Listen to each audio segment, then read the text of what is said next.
train spotting, sort of, is what comes to mind. And then you're like, oh, no, no, no, I don't want to be in it. I just want to watch it. Was I just the same before the accident? There wasn't any accident. Everything we did.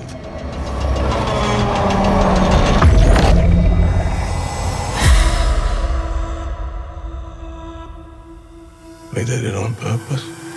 Jessie Buckley not only plays Ida and the bride, but also Mary Shelley, the author of Frankenstein. How did this fascinating idea come about?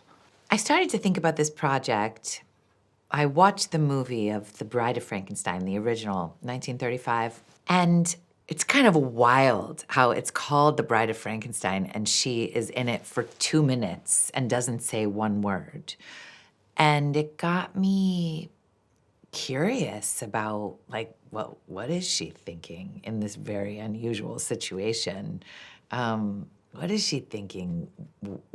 What is she feeling? And so that was in my mind, and she's so silenced. And then I read Frankenstein, which I'd never read, and I closed the last page of the book, and I thought, I mean, I loved it, of course, obviously. Look where we are. But I wished, or I fantasized or something, what if Mary Shelley had a lot more to say? What if some of it had to do with being a woman? What if it was not only not publishable back then, but not even thinkable? And then once I thought that, she just came into the story and she wouldn't leave. I'm glad she stayed. How many takes did it take until you had like that already iconic laugh from Jessie Buckley? No, it's very naturally that just became a part of Mary Shelley, like a kind of wild cracking open, you know. She's like a provocateur, Mary Shelley, you know, just what me and Jessie imagined. What's the story behind the exclamation mark in the title? Well, if we think about like what we were talking about before, about how in the original Bride of Frankenstein, the bride doesn't speak, right? But she does seem like she has a lot she wants to say.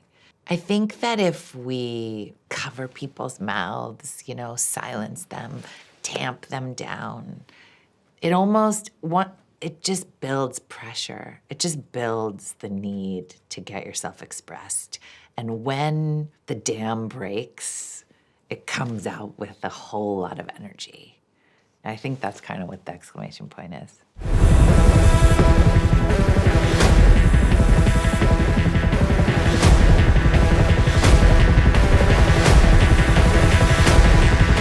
There are many wild scenes in this film. And I was wondering, what was the very first scene you shot for this film? Was it something wild? I don't know.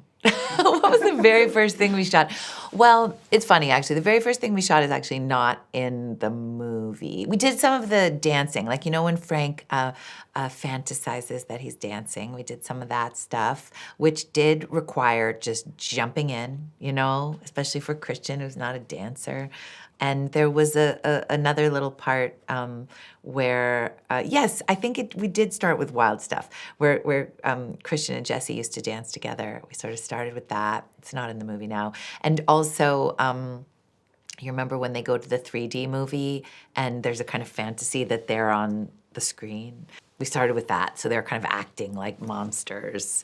So it's a good way to break the ice and kind of get into it. Speaking of that scene, in which movie would you love to jump into? What movie would I love to jump into? Huh.